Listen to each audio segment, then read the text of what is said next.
5-6 to Control 1, reporting in service. Starting mileage 7833, 7833. Officers Perkins and Walter. Roger, 5-6. 6:03 p.m., starting night watch. This is Donn Reed. I'm a police recorder riding with this detective unit just reporting in service on the night watch. You're going to ride with us tonight. 5-6. Contact Lieutenant Lugo on car 50 at Washington and Overland. Regarding a 311. 5-6-10-4. We're in the area now. A 311 is indecent exposure. We'll be on that case in just a few moments. But as I started to say, you're going to ride with us tonight and follow our investigations. And just remember one thing. The people you hear are not actors. This is it. This is real. This is what happens on the night watch.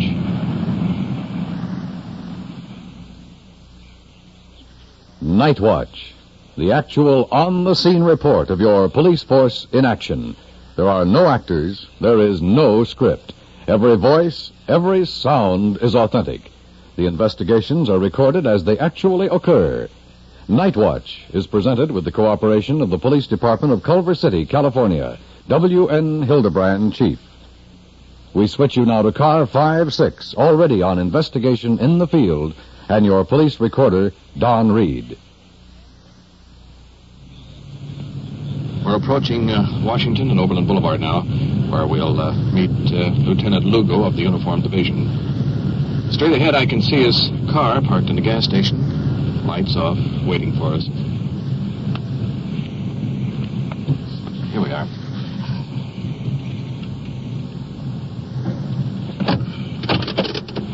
Now, let's get over there and see what's up.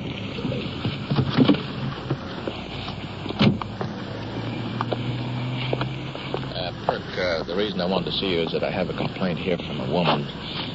This particular man exposed himself to her, and I have the license number here. I've run the DMV on it, and this is the name and address of the person. I'm sure she can identify him, and I wonder if you and Walter will follow this thing up and go pick the man up. Okay, right. You got the address, sir? Yes, it's right on this piece of paper here. Okay, fine. We'll go right out there. Swell. You heard the lieutenant assign us to this exposure case.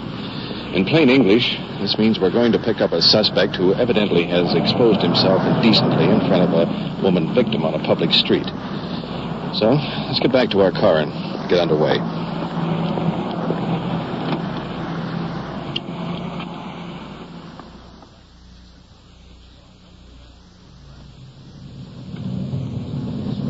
We've been driving for better than an hour.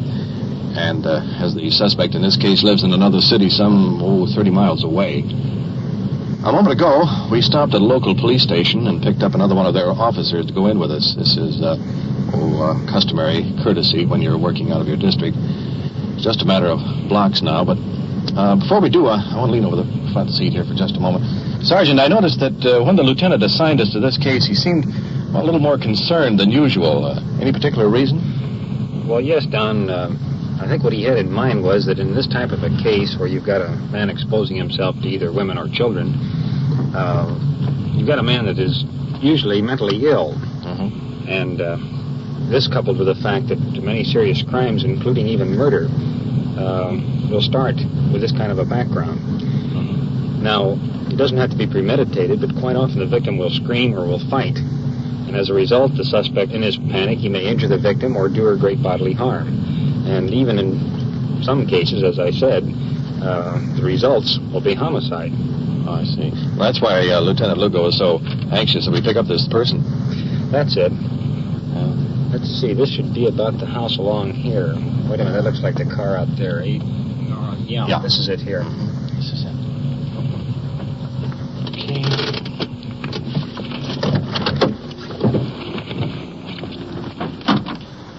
Kurt, I'm going to cover the back door. Do you want to pull in the front with the lieutenant? Yeah. Approaching the house now. Young lady coming up to meet us at the door. The suspect is stretched out on a divan, listening to the radio. Young fellow, nice looking. In the corner, a couple of young girls playing with dolls. The police lieutenant from this local city right here is identifying us. Thank you. With my identification. The gentleman from Culver City? Is that your car out front? Yeah. I'd like to take you along back to Culver City for some questioning with regard to crime that occurred in Culver City. Do you suppose I'll be able to go to work tonight? You won't make it tonight. Isn't it funny, Sergeant? He's not even curious why we're picking him up. He knows why we're here. Yeah, but if I were being arrested, I'd at least ask why. That's an important piece of evidence. He knows he's committed a crime, so he's not even going to ask why. Is the young lady here his wife? No, I was just talking to her. That's his sister-in-law. Seems his wife works. We'll talk to her later. What about the two youngsters over here? They belong to him? Yeah, he's the father of two children. You know, somehow he doesn't fit the crime. Nice looking, well dressed. Could be the young fellow that lives next door. Here he is. You ready to go, fella? Where are you going, Daddy? Well, Daddy, be back. We'll go see Mommy. I'll see you. Be right back. Well, we have the suspect in custody and heading back now for our car. Mommy? We'll ride up in front with Sergeant Perkins. Detective Walter will sit in the back with the prisoner.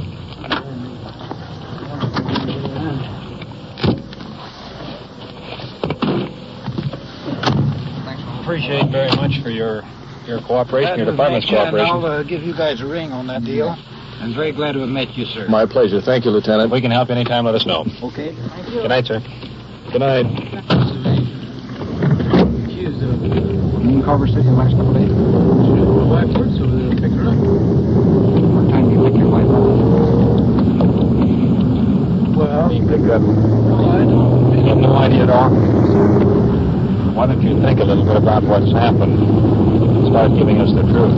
You know why we're down here just as well as we do. We wouldn't come down and pick you out of 3 million people in the county of Los Angeles if we didn't know what we were doing. Yeah. You know that. So why don't you tell us? Well, I can well imagine. There's only one thing that I could possibly imagine what it would be, and I can't imagine it could be that. What is it that you imagine? Well,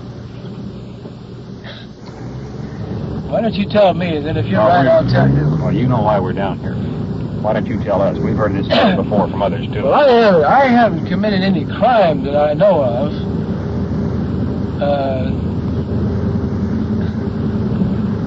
I hate to... Well, what have you done? Well, I'm kind of embarrassed about the whole thing. It doesn't embarrass us any. We've talked to people before on the same subject. Well, a girl on the street corner saw me last night when I was... do I have to say it? I have to say it. You tell us. What were you doing? Sounds kind of silly when you say it. Did you expose yourself to her? Well, I didn't expose myself to her. I think she saw me. What were you doing? But I didn't intend for her to see me because I didn't see her standing there until I turned around, and there she was standing there. I guess she was waiting for a bus or something, and so I turned right away as soon as I saw that she was standing there. You mean you had your private parts exposed? Yes. When the girl was standing alongside the car? Well, I suppose she was. Either she walked up or she was standing there. I didn't notice her. Did you try to attract her attention to you? No, I didn't. I went around the block and I came back by to see if she, was looking, trying to see whether she had noticed or not, but... Have you ever exposed yourself in the car just to yourself? Possibly. Or do you do it when you're driving, too? I suppose maybe I have at one time or another, but I mean, Do you feel this urge to just stop and park all by yourself? Well, occasionally, yes, I might say so. I kind of have my own views about that, and I feel I want relief. Well, that's the easiest way I know to get it. We all do stupid and silly things sometimes, and each one has their own fault. When you get this urge, do you ever stop to consider the surroundings or the area in which you're in, or anybody being able to see you? Well, or is the urge I might say, well, naturally, I mean, to a certain extent, I don't make any bones about heading off someplace to try to get to some particular spot or so on to do it. I always try to be very careful about having no one see me. Naturally, I mean, you don't want anybody to see you do anything like that. But I certainly never thought that I would ever be picked up for doing anything like that. Against the law. I mean, it's against the law if nobody sees you. In case somebody saw you. Well, I know, but I mean... That's why we're down here, to pick you up. Naturally, I understand that.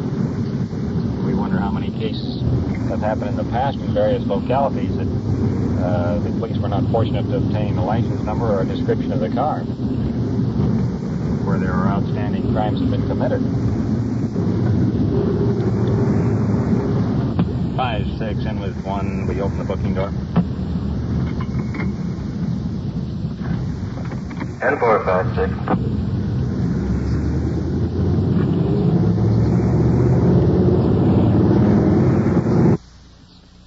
You are listening to Nightwatch and following the activities of a detective unit on their tour of duty.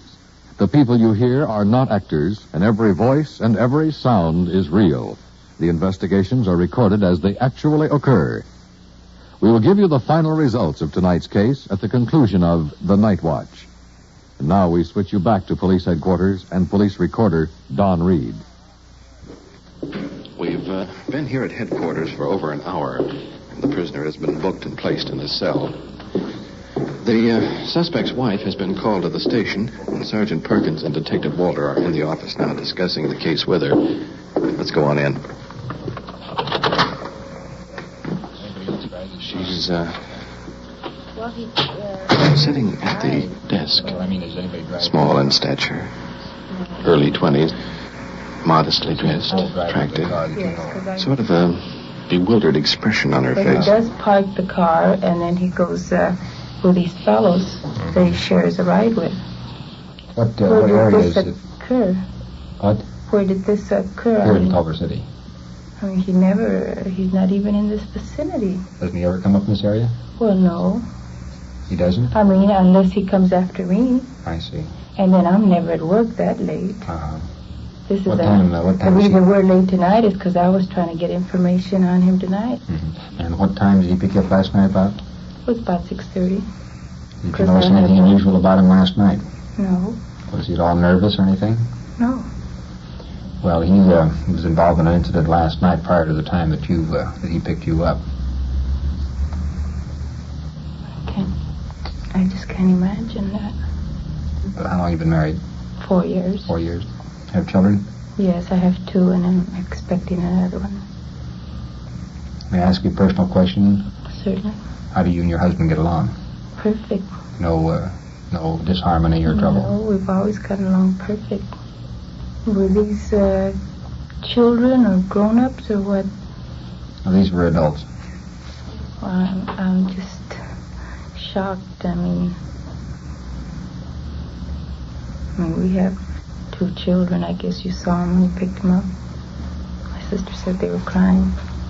But, I haven't noticed anything different about him. I mean, he's always the same. He's very attentive to the children and myself. And he's been a good husband, and a father. I've never deprived him of anything, and I can't imagine anything like this. When could I see him or talk to him? Well, it would be better if you wait until Monday before you see him. So if you feel that you want to get a lawyer? Can't afford one. Well, I don't think you absolutely need one until we finish the investigation, and then you can see where you stand. Mm-hmm. Okay, if you feel that you need a lawyer, you can hire yourself one. Or, if necessary, you can continue to serve as a public defender. So he'll be held here? He'll be held here. If you want to contact the department Monday, we'll have more information regarding it. Okay, you'll come along with me then. Good night. Yeah, thank you.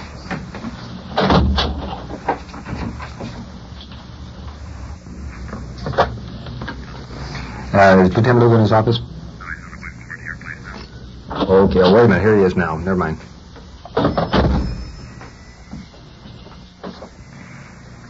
Lieutenant Walter and I have been talking to this fellow, and he admits the accusations in the case. He appears to be a fairly intelligent man and normal in all appearance, but talking to him, well, you can tell he's got quite a psychiatric problem there, that something should be done on it. Now, we're just about ready to make out the reports on him and wanted to talk to you to see what you recommend in it. Well, Perk, you've checked into his background, and if he has a problem, I would suggest that you mention that in your reports and to the district attorney, and possibly it may lead to giving him some help in his particular case. Well, he is perfectly willing to get the help. He wants the help. He has no prior criminal record, but talking to him and his background, well, you can see he has this problem that has existed for some time. Excuse me, Lieutenant, while you're making out these reports, I'd like to go over for a moment and talk with the prisoner about some of the points you've discussed here just now. Sorry with you. Surely, go right ahead. Fine, thanks. One thing on the report before I hang it out.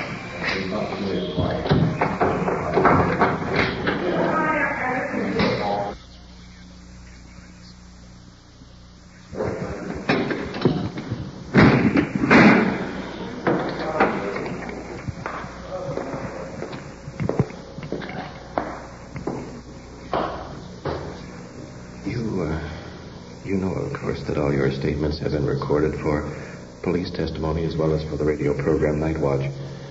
And I'd like to have your permission to use this entire case for broadcast purposes, if that's all right with you. Okay. Now that you're alone here in the cell, I'd like to know how you really feel about this thing. Oh, I don't want to discuss the possibility of mental illness or that you're a family man, wife, children. However, I noticed in the car you stated that you felt that you had not committed a crime.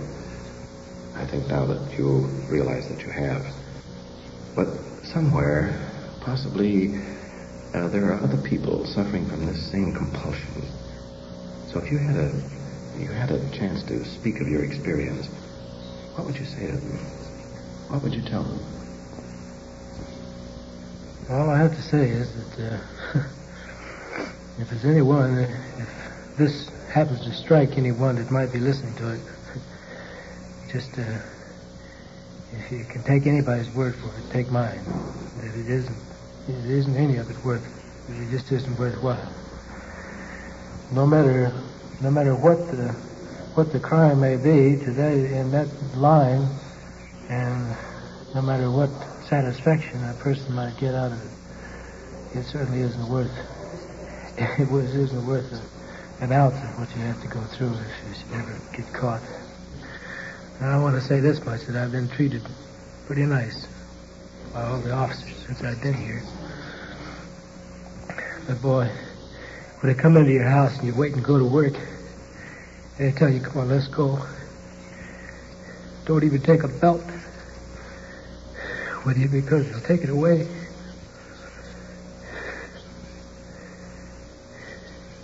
That right there is enough proof that it isn't worthwhile. Okay. Good night.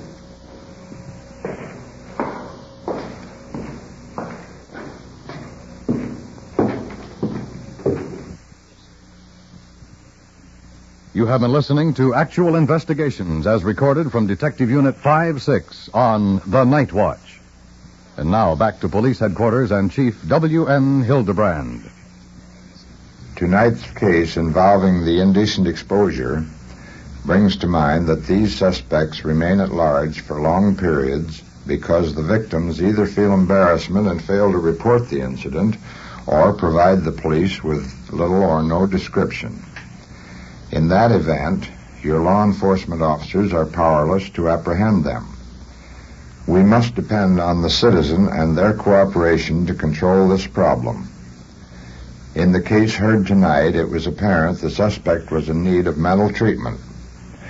This fact was included in the officer's report, and the court directed the prisoner be given treatment as part of his sentence. Consequently, when this man is released, he'll be ready to take his place in normal society. It is my honest opinion that the average citizen does not realize the real problems facing the law enforcement officer today or the dangers they encounter to maintain public security. That's why we are bringing you the facts as they actually happen. If we succeed in bringing this message to just a few, then our efforts will be well rewarded in presenting Nightwatch. Thank you, Chief Hidebrande. You have just heard on-the-scene reports of your police force in action. Every voice, every sound has been real. Nightwatch, brought to you through the cooperation of your police department of Culver City, California, is produced by Sterling Tracy and Jim Hadlock, with technical advice by Sergeant Ron Perkins, and described in the field by police recorder Donn Reed.